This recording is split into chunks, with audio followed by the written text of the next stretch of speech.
बिस्मिल्लाहिर्रहमानिर्रहीम। अस्सलाम वालेकुम नाज़रीन, मैं अहमद फवाद हूँ और आप मेरा यूट्यूब चैनल देख रहे हैं। बड़ी खबर और ब्रेकिंग न्यूज़ के साथ आज की व्लॉग में आपकी खिदमत में हाजिर हुआ हूँ। और बड़ी ब्रेकिंग न्यूज़ ये है कि बिल आखिर बड़ा फैसला और मखसूस नशिस्तों का जो ड्रॉप सीन है वो हो चुका है। इलेक्शन कमीशन ऑफ पाकिस्तान से बड़ी हंगामी खबर है। अहम तरीन और एक्सक्लूसिव डिटेल्स आपके साथ मैंने शेयर करनी है। शाम गए सुप्रीम कोर्ट ऑफ पाकिस्तान आज बैठी रही और सुप्रीम कोर्ट ऑफ पाकिस्तान से भी बड़ी खबर है। बिल आखिर धांधली का जो मामला है वो भी चीफ जस्टिस काजी फायज ईसा के पास पहुंच गया है। चीफ साहब क्या करते हैं इस मामले के ऊपर? बल्ले का निशान तो उन्होंने वापस लिया था पाकिस्तान तहरीक इंसाफ के पास, लेकिन अब जो हवाओं का रुख है वो बदल चुका है। और हवाओं का रुख बदलने के बाद चीफ साहब की जानिब से क्या फैसला आता है, अहम तरीन development supreme court of Pakistan से भी आपके साथ शेयर करूंगा।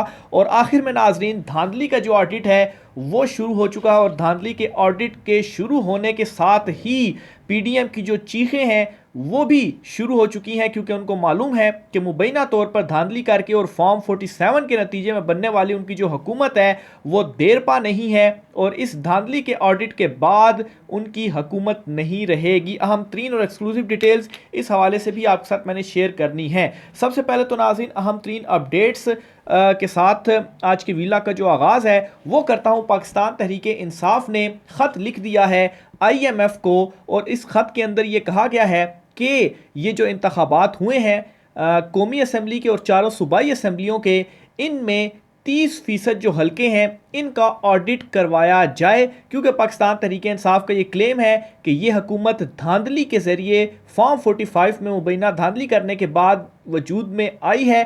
और IMF पहले ये तहकीकात करे और फिर उसके बाद जो कर्ज की अदायगी है फिर उस मामले को आगे चलाया जाना चाहिए। अब ये जो मामला है, इस मामले के बाद हर तरफ से इस वक्त अटैक ख़ास तौर पर किए जा रहे हैं PTI और इमरान खान साहब के ऊपर कि उन्होंने देखें जी कि मुल्क का नुकसान कर दिया। और IMF को जो लेटर उनकी जानिब से लिखा गया इसमें वो ये कह रहे हैं कि आप कर्जा जो है वो पाकिस्तान को ना दें। बहरहाल पहले ये इसके जो एग्जैक्ट मुदरजात हैं वो आपके सामने में रखता हूँ, फिर इसकी फर्दर डिटेल्स की जानिब जो है वो बढ़ेंगे। मरासले में IF की एग्जेक्टिव डायरेक्टर जो हैं उनको मुखातिब किया गया और उसमें यह कहा गया कि PTI IMF की सहूलत की राह में रुकावट नहीं बनना चाहती। वो सहूलत जो मुल्क की तवील मुद्दी माशी बहबूद को फ़रोग़ देती हो, लेकिन सिर्फ मुंतखब हुकूमत के साथ ही मुज़ाकरात किए जा सकते हैं। ऐसी हुकूमत जिसे पाकिस्तानी अवाम का एतमाद है। यानी कि ये चीज़ आप इसमें उन्होंने क्लियर कर दी इस लेटर के अंदर माफ़ कीजिएगा कि IMF की जो प्लान है या IMF का जो कर्ज है इसमें किसी तरह से भी पाकिस्तान तहरीक इंसाफ कोई रुकावट नहीं बन रही, ना ही उस मामले के ऊपर वो कुछ कहती है कि दे या ना दें। असल मुद्दा ये है कि IMF पाकिस्तान की जो मुंतखब हुकूमत है उसके साथ मुज़ाकरात वो कर सकती है, और ऐसी हुकूमत जिसे पाकिस्तानी अवाम का मैंडेट हासिल हो। और पाकिस्तानी अवाम का मैंडेट किसे हासिल है? वो पाकिस्तान तहरीक इंसाफ इमरान खान साहब को है। उन्होंने इसमें मज़ीद कहा गया कि सहूलत के साथ इस्लाहात ज़रूरी हैं जो कर्ज़ों की अदायगी में आसानी पैदा करे। अलावा अजीम मरासले में कहा गया कि PTI पाकिस्तान की सबसे बड़ी और मकबूल सियासी जमात है। IMF से 97 में बनाई गई अपनी पॉलिसी गाइडेंस नोट को मद्देनज़र रखने पर जोर दिया गया। मरासले के मतन में वाज़े किया गया कि मरासला बानी PTI की हिदायत पर IMF को अरसाल किया जा रहा है। मरासले में कहा गया कि PTI हुकूमत साजी, कर्ज़ों की अदायगी और कानून की हुक्मरानी के लिए IMF की डील की अहमियत से आगाह है। तो ये जी उसके जो मुदरजात हैं, ये जो लेटर पाकिस्तान तहरीक इंसाफ इमरान खान साहब की जानिब से लिखा गया है। और फिर इसके बाद प्रेस कॉन्फ्रेंस भी की बैरिस्टर गौहर ने, और ये कहा कि हम नहीं चाहते कि IMF के प्रोग्राम में रुकावट बने। उन्होंने कहा कि मरासले के ज़रिए IMF को हमने उनका वादा याद करवाया है। अब ये इसके अंदर बड़ी खबर है।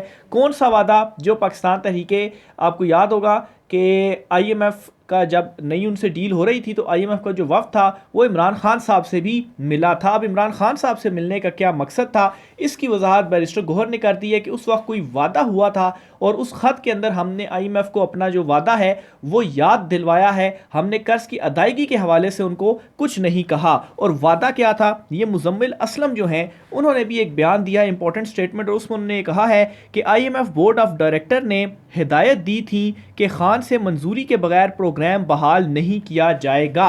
यानी कि इमरान खान साहब से जो उस वक्त भी ये तफसीलात सामने आई थी कि फ्री एंड फेयर इंतखाबात को यकीनी बनाया जाएगा और फिर आईएमएफ के कर्ज की शर्त और बीच में कुछ इस तरह के जो एलिमेंट्स थे उनको शामिल किया गया था और फिर आईएमएफ का जो कर्ज था वो मंजूर भी हुआ था और फिर उसके बाद जो इलेक्शंस हैं डेट अनाउंस हुई और 8 फरवरी को जो इलेक्शंस हैं वो हुए। लेकिन अब जो है वो ये जो मुज़म्मिल असलम साहब ने कहा कि खान से मंजूरी के बगैर प्रोग्राम बहाल नहीं किया जाएगा और खान साहब ने कब मंजूरी देनी थी कि जब फ्री एंड फेयर इलेक्शन हो। ये इमरान खान साहब का मुसलसल एक उस वक्त का जो मुतालबा था वो रहा था और अब इलेक्शन जब हुए तो पाकिस्तान तहरीक इंसाफ का जो मुबैना तौर पर धांधली करके जो मैंडेट चुराया गया, डाका डाला गया, तो इमरान खान साहब इनको इस हुकूमत को और इस धांधली ज़दा इंतखाबात को इस वजह से एक्सेप्ट नहीं कर रहे और वो कह रहे हैं कि उनका जो मैंडेट है वो वापस दिया जाए और फिर उसके बाद आईएमएफ का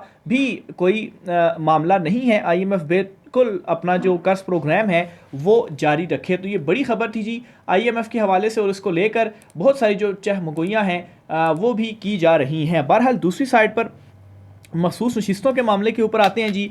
ड्रॉप सीन हो गया मखसूस नशिस्तों का और इलेक्शन कमीशन ऑफ पाकिस्तान रंगे हाथों पकड़ा गया है कि वो असल में पाकिस्तान तहरीक इंसाफ को मखसूस नशिस्तें देना ही नहीं चाहता और अल्टीमेटली मामला सुप्रीम कोर्ट ऑफ पाकिस्तान में ही जाएगा।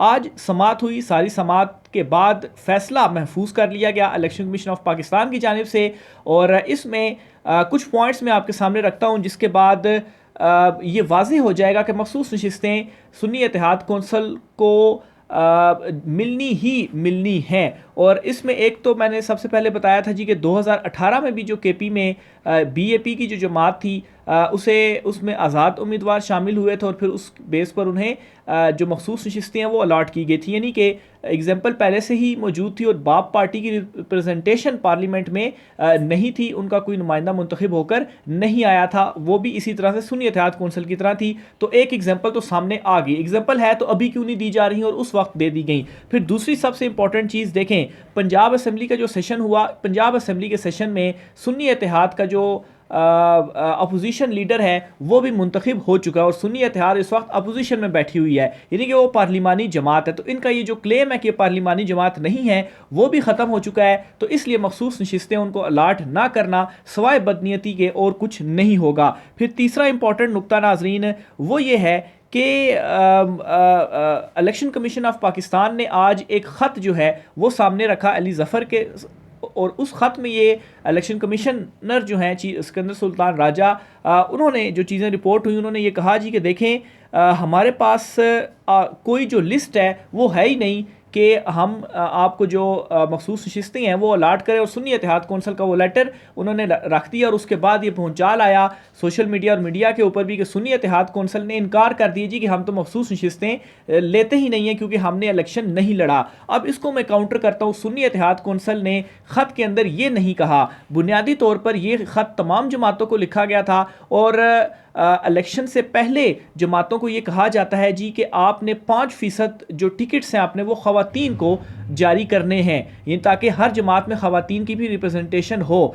तो उस हवाले से पूछा गया कि आपने टिकट जारी किए ख़वातीन को, तो इस पर सुन्नी इत्तेहाद कौंसिल ने उनको जवाबी लेटर लिखा कि हमने तो इलेक्शन ही नहीं लड़ा, तो अगर हमने इलेक्शन ही नहीं लड़ा तो फिर पीटीआई की ख़वातीन को जिनको 5% लाजमी हमने टिकट जारी करना था तो उनकी फहरिस्त हम आपको कहाँ से दें, हमने तो टिकट ही नहीं दिया, इलेक्शन ही नहीं लड़ा। तो ये वो मामला था और इसको इस मामले के साथ जोड़ा जा रहा है मखसूस नशिस्तों के साथ। ये दो डिफरेंट मामले हैं, वो और है जो कि सारी जमातों को लिखा गया कि आप देखा जाए कि वाकई उन्होंने 5% ख़वातीन को जो टिकट है वो दिया है कि नहीं दिया। तो उस हवाले से सुन्नी इत्तेहाद कौंसिल ने जवाब दिया था। जहाँ तक बात है मखसूस नशिस्तों का, तो बाद में सुन्नी इत्तेहाद कौंसिल के सरबराह जो हैं हामिद रज़ा साहब वो खुद भी सामने आए और उन्होंने भी फिर इस मामले को क्लियर किया और मखसूस और पाकिस्तान तहरीक इंसाफ के आज़ाद उम्मीदवार शामिल हो चुके हैं, मखसूस नशिस्तें उनको चाहिए। तो ये मामला है जी, इसके अंदर जो प्रोपिगेट की जा रही हैं चीज़ें इसको आपने अंडरस्टैंड करना है और उस प्रोपेगेंडे के अंदर आपने नहीं पढ़ना। तो बहरहाल इन तमाम तर मामलात के बाद जो कुछ पॉइंट्स मैंने आपके सामने रखे हैं, at least election commission of Pakistan की जो नीयत है वो भी इसमें सामने आ गई है और जो हमारी ऑब्जर्वेशन भी हैं और जो through out election commission of Pakistan का किरदार रहा है, साफ ये है कि उन्होंने सीटें नहीं देनी। अगर सीटें देनी होती तो वो बहुत पहले ही अलाट की जा चुकी होती। सोचा ये जा रहा था कि आखिर किस चीज़ को जवाब बनाते हुए जो नशिस्तें हैं वो इनसे वापस ली जाएं या इनको नशिस्तें अलाट ना की जाएं। बहरहाल अगर इलेक्शन कमीशन ऑफ पाकिस्तान नहीं देता पीटीआई को सीटें सुन्नी इत्तेहाद कौंसिल को, तो फिर अल्टीमेटली मामला जाना ही जाना है सुप्रीम कोर्ट ऑफ पाकिस्तान के अंदर। और आपको मैं ये बताता चलूँ कि हवाओं का जो रुख है वो काफ़ी हद तक तब्दील हो चुका है। तो बहरहाल सुप्रीम कोर्ट ऑफ पाकिस्तान में जब ये मामला जाएगा तो वहाँ पर चीफ जस्टिस काजी फायज़ ईसा जिन्होंने बल्ला नहीं दिया था पाकिस्तान तहरीक इंसाफ को, उसके बाद ही खैर ये सारी जो सूरत हाल थी वो पैदा हुई। ये सारी गड़बड़ी उस फैसले के बाद ही पैदा होना हुई है और उस फैसले के नतीजे में ही ये सारी चीज़ें सामने आ रही हैं। लेकिन जो इस वक्त सुप्रीम कोर्ट ऑफ पाकिस्तान की फ़िज़ा है, जो वहाँ पर कुछ डिस्कशन भी हो रही है, तो मखसूस नशिस्तें पाकिस्तान तहरीक इंसाफ को मिलनी ही मिलनी है। और चीफ जस्टिस काजी फायज़ ईसा साहब के पास जब ये मामला जाएगा तो मखसूस नशिस्तें पीटीआई को मिलेंगी और इसमें कोई दो राय नहीं हो सकती। बड़े इंपॉर्टेंट पॉइंट मैंने 3-4 आपके सामने रखे हैं। पार्लिमानी जमात भी है, अगर फिर भी ना दी जाएँ तो वो फिर एक अलहदा मैटर होगा। जैसे आप कहें कि इलेक्शन में तो फॉर्म 45 में तो पीटीआई जीत गई थी, लेकिन फॉर्म 47 अपनी मर्जी के जारी करके मुबैना तौर पर तो किसे हुकूमत में लाकर बिठा दिया। तो अगर इस तरह से मामलात हुए तो फिर तो पाकिस्तान तहरीक इंसाफ की सीटें आप खाली जैसे नून लीग की 17 थी ना, तो आप पीटीआई की बेशक 17 कर दें। तो बहरहाल जी ये सुप्रीम कोर्ट ऑफ पाकिस्तान में एट द एंड मामला जा रहा है। फिर इसी तरीके से सुप्रीम कोर्ट ऑफ पाकिस्तान में एक और बड़ी अपडेट हुई है। धांधली का मामला सुप्रीम कोर्ट ऑफ पाकिस्तान में पहुंच चुका है और परवेज़ इलाही की अहलिया केसरा इलाही ने NA 64 के नताइज को सुप्रीम कोर्ट में चैलेंज कर दिया है। कामयाब उम्मीदवार के नोटिफिकेशन को कालअदम करार देते हुए फॉर्म 45 के मुताबिक नोटिफिकेशन जारी किया जाए। ये इस दरख्वास्त के अंदर जो इस्तदा है वो की गई है। इसमें मजीद ये भी कहा है जी कि इंतखाबी वाले मुख्तलिफ इकदाम के ज़रिए रुकावटें खड़ी की गई। दरख्वास्त में कहा गया कि मेरे पास तमाम 45 फॉर्म मौजूद हैं। फॉर्म 45 के मुताबिक मुझे 1,61,976 वोट मिले, जबकि कामयाब करार दिए गए उम्मीदवार ने सिर्फ 30,721 वोट लिए। आप देखें कहाँ 1,00,000 और 60,000 कर लें, तकरीबन 1,30,000 वोटों से केसरा इलाही साहिबा जीती थी और इनको मुबैना तौर पर फॉर्म 47 में हरवाया गया। इन्होंने ये चैलेंज कर दिया है। दरख्वास्त गुजार को फॉर्म 47 की तैयारी के वक्त RO ऑफिस में जाने नहीं दिया गया। मीडिया से मेरी हार का मालूम हुआ। दरख्वास्त में कहा गया कि इलेक्शन कमीशन ने मेरी दरख्वास्त पर मेरी मौजूदगी में RO को इंतखाबी नताइज तैयार करने की हिदायत दी। RO के पास मौजूद फॉर्म 45 हमारे फॉर्म 45 से मुख्तलिफ थे। तो इसी दौरान RO ने दोबारा गिनती की दरख्वास्त को भी मुस्तरद कर दिया। इलेक्शन कमीशन ने भी इस हवाले से दी गई दरख्वास्त को मुस्तरद कर दिया।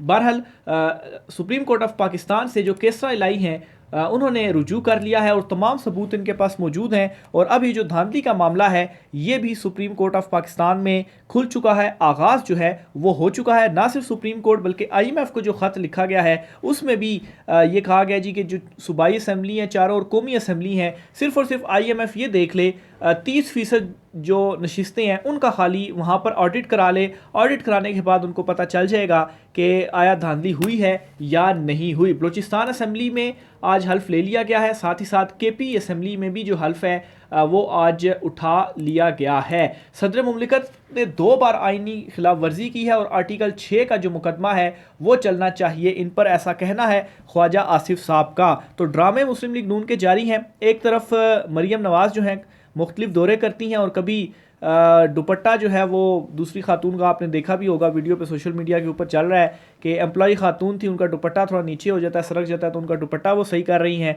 और कभी जो है वो पार्लियामेंट के अंदर वो जाती हैं अपोजिशन लीडर। पंजाब असम्बली का सेशन भी हुआ है और बजट भी 1 माह का मंजूर हुआ है। बहरहाल मरियम नवाज़ जाती हैं सुन्नी इत्तेहाद कौंसिल पाकिस्तान तहरीक इंसाफ की हिमायत याफ्ता जो अपोजिशन लीडर हैं उनके पास और उनको कहती हैं जी कि मैं सब की वज़ीर आला हूँ। जिस दिन इलेक्शन हो रहा था वज़ीर आला का उस दिन भी आपके पीछे मैंने बंदे भेजे, लेकिन उस दिन आप शामिल नहीं हुए। तो एक तरफ तो इस तरह के जो ड्रामेबाजियाँ वो चल रही हैं और दूसरी तरफ सदर मुमलिकत के ऊपर आर्टिकल 6 की कार्रवाई करने के हवाले से जो बातें हैं, जो बयानात हैं वो दिए जा रहे हैं। और अगर वाकई आप सब की वज़ीर आला है तो फिर जो पंजाब के अंदर हुआ है, जो पाकिस्तान तहरीक इंसाफ की ख़वातीन हैं जो कि जेलों में हैं, जो बाकी बहुत सारे वर्कर्स जेलों में हैं, तो उनका मुद्दा अभी तक आपने क्यों नहीं उठाया? तो अगर आप ड्रामेबाजियाँ नहीं कर रहे और वाकई में आप सच कह रहे हैं तो फिर सबसे पहले तो ये वाले मामलात आप खोलें और असल में उनको अदालतों में और जो इंसाफ है वो उनके साथ होना चाहिए। तो बहरहाल जी, ये आज की कुछ आम तरीन तफसीलात थी।